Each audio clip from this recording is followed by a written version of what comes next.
Apprenez-leur à garder mes commandements. En Matthieu 28, versets 19 à 20, on a le mandat missionnaire que tout le monde connaît, mais pourtant qui est beaucoup plus profond que ce que l'on voit d'habitude. Quand Jésus nous dit « Allez, faites de toutes les nations des disciples, et baptisant au nom du Père, du Fils et du Saint-Esprit, et enseignez-leur à garder tout ce que je vous ai prescrit. Et voici, je suis avec vous tous les jours jusqu'à la fin du monde. » La dernière promesse, je suis avec vous tous les jours jusqu'à la fin du monde, montre l'action de l'Esprit. Nous recevons l'Esprit grâce au ministère de Jésus, et c'est l'Esprit qui nous accompagne et qui nous aide à faire la volonté de Jésus. Mais quand il dit « enseignez-leur à garder tout ce que je vous ai prescrit », c'est d'une puissance extraordinaire parce que ça nécessite que nous-mêmes, nous soyons véritablement disciples, c'est-à-dire que nous vivions l'ensemble de ces commandements, plus de 300, au quotidien, et que nous avons cette expérience à transmettre. Et ça, c'est la base. On peut traduire aussi à « apprenez-leur à garder mes commandements », mais j'aime bien « enseignez-leur à garder tout ce que je vous ai prescrit », qui est une bonne traduction. Et effectivement, en Jean 8, 51, il nous répète « En vérité, je vous le dis, si quelqu'un garde ma parole, il ne mourra jamais. » C'est-à-dire que le salut, c'est en fait expliqué très simplement dans ce verset, le salut dépend complètement de notre obéissance à l'ensemble de l'enseignement de Jésus. L'ensemble, tout, sans rien oublier. Et effectivement, les réformateurs ont tout de suite oublié plein de choses, puisqu'on a dans l'histoire le principal catéchisme protestant, qui s'appelait le catéchisme de Heidelberg, au moment de la Réforme. Il a retiré ce commandement de transmission pour ne garder qu'une petite partie, aller faire de toutes les nations des disciples, et les baptisants. Pourquoi ? Parce qu'ils en tirent un rituel, le baptême, comme chez les catholiques, que seul un ministère confirmé, entre guillemets, pouvait accomplir. Voilà, donc ce sont des rituels, des sacrements, des ministères consacrés, et on ne trouve plus, effectivement, enseignez-leur à garder tout ce que je vous ai prescrit. Pourquoi ? Parce que dans l'Église, ça a toujours été très rapidement le retour des pharisiens, une sorte de pouvoir sacré, dominateur, et dicter sa conduite au peuple. C'est pour ça que Jésus leur reproche, en Matthieu 23, versets 3 à 4, « Ne faites point selon leurs œuvres, car ils disent et ne font pas. » Or, enseignez-leur à garder tout ce que je vous ai prescrit, c'est-à-dire, on transmet une expérience. Nous vivons l'ensemble de la parole et nous transmettons cette expérience. Et dès le départ, Jésus reproche aux pharisiens cette hypocrisie, les pharisiens enseignaient toute la journée, comme ce qu'on voit au jour d'aujourd'hui, mais on ne voyait pas les œuvres telles que Christ les attendait, c'est-à-dire telles que Dieu les attendait. Et il continue au verset 4, tandis qu'eux-mêmes, ils ne veulent même pas les remuer du doigt. C'est-à-dire que faites ça, mais eux-mêmes ne le vivent absolument pas. Et c'est une réalité. Au jour d'aujourd'hui, tout le monde veut enseigner, ça devient la préoccupation première. Et j'ai l'expérience dans l'église de disciples, quand j'ai quelqu'un dont je ne vois pas les dons, s'exprimer, je ne vois pas les fruits, je ne vois pas les dons, je ne vois pas la puissance de l'esprit et je ne vois pas les disciples, invariablement, il me dit, j'ai trouvé mon ministère, je dois enseigner. Voilà. À chaque fois, ils veulent enseigner, alors qu'à la base, c'est une expérience d'être disciple au quotidien, c'est-à-dire de vivre par les commandements de Jésus et donc de vivre la puissance de l'esprit. Par exemple, quand on parle d'enseignants, en fait, il y a très peu d'enseignants hommes dans la Bible, véritablement en termes de dons et de ministères. Quand on parle des docteurs de la loi, en Actes 13, versets 1 à 2, or il y avait à Antioche dans l'église qui se trouvait des prophètes et des docteurs, et je passe un peu et je continue, certaines traductions disent comme ils célébraient le culte. Non, il n'y a pas de culte dans le Nouveau Testament, puisque le culte véritable, c'est le sacrifice de son corps. Tous les jours, on doit mourir à nous-mêmes pour suivre la parole de Jésus. Et en fait, la vraie traduction, c'est « ils servaient le Seigneur dans leur ministère », ce qui est plus juste.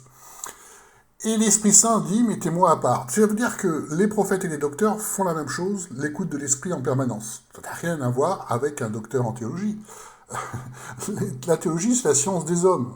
Plus vous êtes spécialisé en théologie, plus vous savez comment pensent les hommes, et moins vous savez comment pense Dieu, parce que c'est complètement antinomique. J'ai entendu hier un moine bénédictin, sympathique, alors j'écoute sa chaîne, qui a du succès, et il disait comment il faisait dans sa vie de foi, alors il faisait à la façon des moines, c'est-à-dire passer beaucoup de temps à réciter des psaumes, des choses comme ça, Et voilà ce qu'il disait. J'aime passer des heures à dire à Dieu que je l'aime. Parce qu'il récitait ses chapelets, ses psaumes, etc. Mais c'est pas du tout le commandement de Jésus. En Jean 14,15, et vous le retrouvez sur notre livre PDF gratuit, les 200 paroles de Jésus, si vous m'aimez, gardez mes commandements. C'est ça l'amour. C'est exactement comme si vous passiez tous les matins, vous faisiez une déclaration à votre conjoint disant que vous l'aimez avec un grand poème, des grandes phrases, mais qu'il n'y a aucun acte au quotidien. C'est de l'hypocrisie, véritablement. On est dans l'obéissance. C'est pour ça qu'on doit apprendre à garder les commandements à d'autres, puisque nous-mêmes, nous le faisons déjà. C'est évident pour Jésus. En fait, c'est même la base. C'est pour ça qu'en Matthieu 5, versets 19 à 20, par rapport au sermon sur la montagne, il nous dit « Celui donc qui aura violé l'un de ses plus petits commandements et qui aura ainsi enseigné les hommes, sera appelé le plus petit dans le royaume des cieux. Mais celui qui les aura observés d'abord et enseignés, celui-là sera appelé grand dans le royaume des cieux. Car je vous dis que si votre justice ne surpasse pas celle des scribes et des pharisiens, vous n'entrerez point dans le royaume des cieux. » Donc il nous dit que si on est comme les pharisiens, voilà ce qu'il faut faire, et que nous ne voyons pas les œuvres de Jésus dans la personne, bien sûr on échappe complètement au salut et à la Nouvelle Jérusalem, et c'est la situation actuelle, véritablement. Lors de la réforme protestante, les réformateurs ont placé en fait les prêtres, qui étaient, selon la doctrine catholique, représentants de Dieu sur terre, par des pasteurs, en disant, voilà, c'est pareil. Et ils sont devenus, le pasteur est devenu, selon l'expression de l'époque, le général en chef de l'Église, alors que c'est Jésus, le chef de l'Église. En fait, le terme de pasteur en tant qu'homme, il apparaît qu'une seule fois dans le Nouveau Testament, et c'est pas un hasard, hein, c'est dans les 5 ministères d'Éphésiens. Pourquoi? Parce que le pasteur, le bon berger, c'est Jésus. En Jean 10,16, il est dit « J'ai encore d'autres brebis qui ne sont pas de ce bercail. Celles-là aussi, il faut que je les amène, et elles entendront ma voix, et il n'y aura qu'un seul troupeau, un seul berger, poimen. » Le vrai pasteur, c'est Jésus par l'Esprit. C'est pour ça qu'on ne doit pas se faire appeler directeur, et encore moins leader, parce que ce n'est pas nous qui devons être suivis. En fait, l'enseignement tel que nous montre le Nouveau Testament, déjà, c'est pas du tout le plus important. Le plus important, c'est de vivre en tant que disciple. Alors que dans les églises, on voit partout enseignement, enseignement. Faites ce que je vous dis, selon le modèle pharisien. Le don d'enseignement, c'est en fait le don de transmission de l'expérience divine. Moi-même, je vis, c'est les enseignements de Jésus au quotidien, la puissance de l'Esprit, et je transmets cette expérience-là. C'est absolument pas un exposé de connaissances comme on voit partout. Et c'est vrai que ça a été la caractéristique de la théologie, la connaissance, la raison. Comme les universités du monde, les facultés de théologie sont basées sur ce modèle-là. Quand on regarde sur Wikipédia, l'enseignement est dit en fait un peu théorique, et ils disent bien que c'est l'opposé de l'apprentissage par la pratique. Alors c'est la deuxième partie qui est le modèle des disciples. On apprend par la pratique, par l'imitation du modèle qui est Jésus. On retrouve également dans les dons proséctomie, qui est le don d'être un modèle de foi. Absolument pas un directeur ni un leader. En 1 Pierre 5, 2, 4, paissez le troupeau de Dieu qui est parmi vous. Paissez, ça veut dire quoi? On les aide à grandir par la parole, on les aide à suivre l'esprit. Mais c'est pas nous qui les nourrissons, on les aide. Non par contrainte mais de bon gré, par dévouement, non en dominant, ne vous faites pas appeler directeur, sur ceux qui vont sécher, mais en devenant les modèles du troupeau, proséitomie. Et lorsque le souverain pasteur paraîtra, voilà le vrai pasteur, vous remporterez la couronne de gloire qui ne peut se flétrir. On peut être également gardien de la foi, épiscopos, c'est ça, évêque en fait, en acte 20, 28, 30, prenez donc garde à vous-même et à tout le troupeau, au milieu duquel l'Esprit Saint vous a établi évêque, épiscopos, pour paître l'Église des Seigneurs. C'est pas vous qui dirigez, ce ne sont pas les directeurs, c'est les aider à grandir en Christ. Car je sais qu'après mon départ entreront parmi vous des loups dangereux qui n'épargneront point le troupeau, et que d'entre vous-mêmes se lèveront des hommes qui annonceront des doctrines perverties, afin d'attirer les disciples après eux. Voilà les leaders, voilà pourquoi on entend parler de leaders partout. Il n'y a pas vraiment de leader. Paul n'a jamais dit suivez-moi, mais faites comme moi parce que je suis à l'imitation du Christ, c'est tout à fait différent. On n'est pas leader, mais on entend partout des leaders et on voit partout des enseignements, évidemment. Voilà l'enseignement de Paul, par exemple, en 2 Corinthiens 11, versets 28 à 29. Il nous détaille toutes ces persécutions. Et il dit, outre les choses du dehors, je suis assailli tous les jours par les inquiétudes que me donnent toutes les églises. Qui est faible, que je ne sois faible aussi. Qui est scandalisé, que je ne brûle aussi. S'il faut se glorifier, je me glorifierai de ce qui regarde mes faiblesses. Et il détaille un peu plus loin, en 2 Corinthiens 12, versets 8 à 10. 3 fois à ce sujet, j'invoquai le Seigneur afin qu'il se retirait de moi. Et il me dit, ma grâce te suffit, car ma puissance s'accomplit en la faiblesse. Je me glorifierai donc très volontiers plutôt de mes infirmités, afin que la puissance du Christ habite en moi. C'est pourquoi je prends plaisir dans les infirmités, dans les opprobres, dans les nécessités, dans les persécutions, dans les angoisses pour Christ, car lorsque je suis faible, c'est alors que je suis fort. Il le vit et il nous apprend comment faire. Et c'est un enseignement qu'on a en Luc 18, versets 7 à 8. Et Dieu ne fera-t-il pas justice à ses élus qui crient à lui jour et nuit? Ne s'est-il pas rempli de longanimité à leur égard? Je vous dis qu'il leur fera justice promptement, seulement le Fils de l'homme, quand il viendra, trouvera-t-il la foi sur la terre? Voilà l'enseignement de Jésus, et Paul nous apprend à vivre dans ces difficultés, mais à s'attendre à l'action de Dieu. Et vous voyez, l'articulation, le socle, la base qui est Jésus, et la façon de le vivre, qui sont les épîtres, et en particulier de Paul. Et c'est ça, une transmission d'expérience. On l'a aussi avec Pierre, en Luc 18, versets 28 à 30. Et Pierre dit, « Voici nous, après avoir quitté nos biens, nous t'avons suivis. » Et il leur dit, en vérité, je vous le dis, il n'y a personne qui ait quitté maison ou femme ou frère ou parents ou enfants à cause du royaume de Dieu qui ne reçoive beaucoup plus en ces temps-ci et dans le siècle à venir la vie éternelle. Et on retrouve dans l'enseignement de Pierre cette expérience-là, 1 Pierre 4, 8.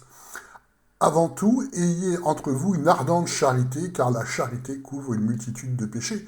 Il a vécu cette expérience d'avoir quitté tous nos biens, et il nous dit, faites pareil, vos biens ne servent qu'au royaume de Dieu, à la charité, à l'amour de Dieu, et ne vous ouvrent pas les portes du ciel, car la charité couvre une multitude de péchés.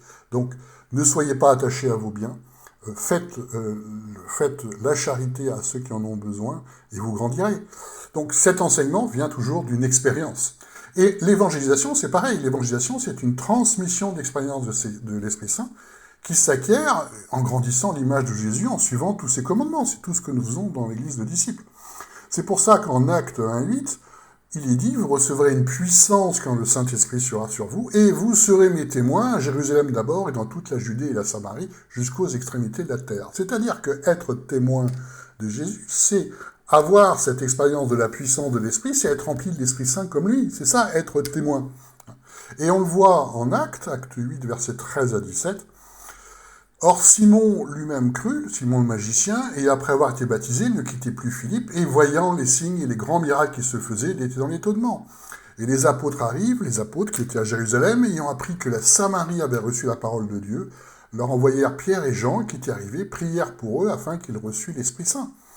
Alors ils leur imposaient les mains et ils recevaient l'Esprit Saint. Ils transmettent ce qu'ils ont reçu. Transmission d'expérience, transmission de l'expérience de l'Esprit Saint, puisqu'on est à l'imitation de Jésus. En Acte 8, 25, il y a, eux donc, après avoir rendu témoignage et annoncé la parole du Seigneur, retournés à Jérusalem et évangélisé beaucoup de villages des Samaritains. Donc, rendu témoignage, on témoigne de cette expérience de l'Esprit Saint. De cette expérience de l'Esprit Saint parce qu'on est comme Jésus, et donc on doit voir comme Jésus. En Acte 8, versets 4 à 5, il est dit « Ceux donc qui avaient été dispersés allèrent de lieu en lieu annoncer la bonne nouvelle de la parole. » Et qu'est-ce que cette bonne nouvelle de la parole? Et là, on retrouve Philippe, puisque c'est les passages qui sont précédents. Philippe leur prêchait le Christ, et les foules d'un commun accord étaient attentives à ce que Philippe disait en apprenant et en voyant les miracles qu'il faisait. Ainsi, quand on ne voit pas Christ à l'œuvre dans la personne, il n'y a pas de témoignage. C'est véritablement une transmission d'expérience de l'Esprit Saint. On l'a dans des passages qui sont très connus, juste après la Pentecôte, en Acte 2, versets 14 à 19, quand Pierre annonce à ceux qui étaient témoins de cette puissance de l'Esprit à l'œuvre, Pierre, se présentant avec les 11, éleva la voix et leur dit « Hommes juifs, et vous qui séjournez à Jérusalem, que ceci vous soit connu, et écoutez avec attention mes paroles, ces gens-ci ne sont point ivres, car C'est la 3e heure du jour, c'est ici ce qui a été dit par le prophète Joël, et il arrivera dans les derniers temps, dit Dieu, que je répandrai de mon esprit sur toute chair, et vos fils et vos filles prophétiseront. Et donc, on voit dans cet exemple-là que ce qu'il nous montre, c'est une attente. Le peuple juif était en attente de cette prophétie de Joël qui s'accomplit.